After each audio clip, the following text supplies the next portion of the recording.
E rau rangatira mā. Ina reo. Ina mana. Tēnā koutou katoa. Nai tahu whānui. Tēnā koutou. E papaki tu ana nā tai o maumaha ki runga o autu tahi. Haere mai tātou me te aroha. Me te rangi mārie.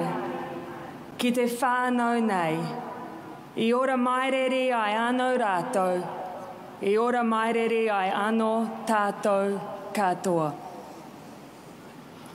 We gather here 14 days on from our darkest of hours.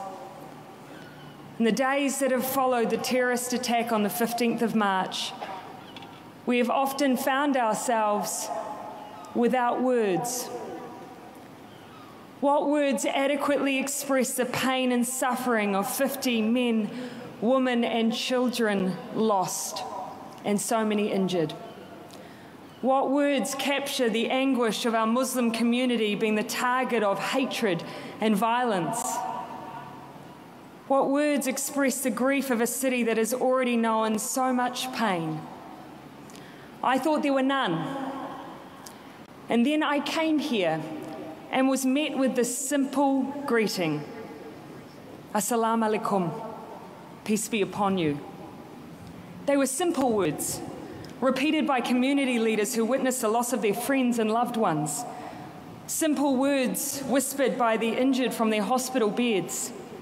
Simple words spoken by the bereaved and everyone I met who has been affected by this attack. As-salaam Alaikum. Peace be upon you. They were words spoken by a community who, in the face of hate and violence, had every right to express anger, but instead opened their doors for all of us to grieve with them. And so we say to those who have lost the most, we may not have always had the words. We may have left flowers, performed the haka, sung songs, or simply embraced. But even when we had no words, we still heard yours. And they have left us humbled, and they have left us united. Over the past 2 weeks, we've heard the stories of those impacted by this terrorist attack.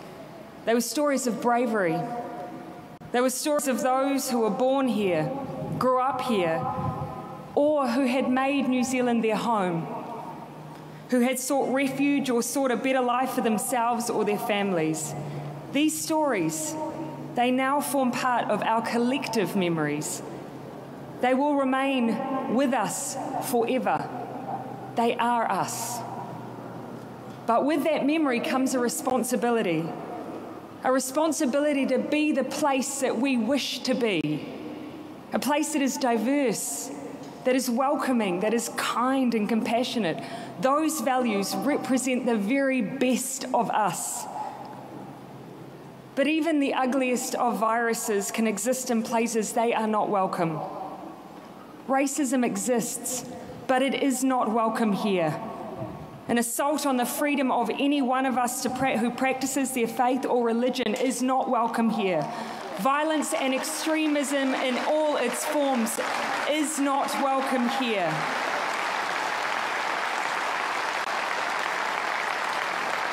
And over the last 2 weeks, we have shown that.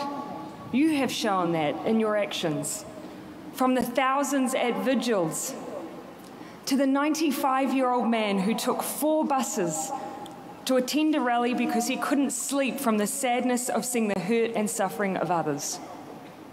Our challenge now is to make the very best of us a daily reality, because we are not immune to the viruses of hate, of fear, of other. We never have been. But we can be the nation that discovers the cure. And so to each of us, as we go from here, we have work to do. But do not leave the job of combating hate to the government alone. We each hold the power in our words and in our actions, in our daily acts of kindness, Let that be the legacy of the 15th of March, to be the nation we believe ourselves to be. To the global community who have joined us today, who reached out to embrace New Zealand and our Muslim community, to all of those who have gathered here with us, we say thank you. And we also ask that the condemnation of violence and terrorism turns now to a collective response. The world has been stuck in a vicious cycle of extremism, breeding extremism, and it must end. We cannot confront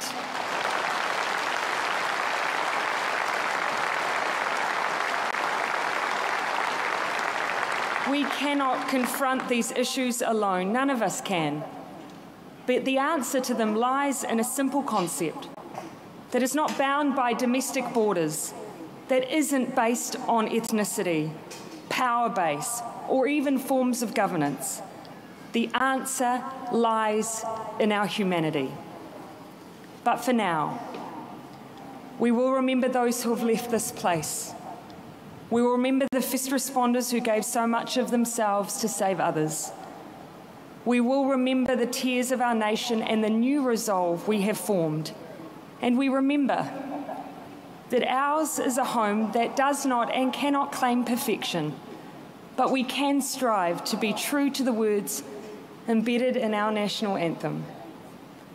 Men of every creed and race, gather here before thy face, asking thee to bless this place.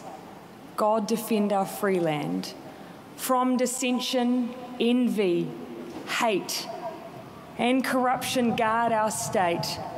Make our country good and great. God, defend New Zealand. Ko tātou tātou. As-salaam Alaikum.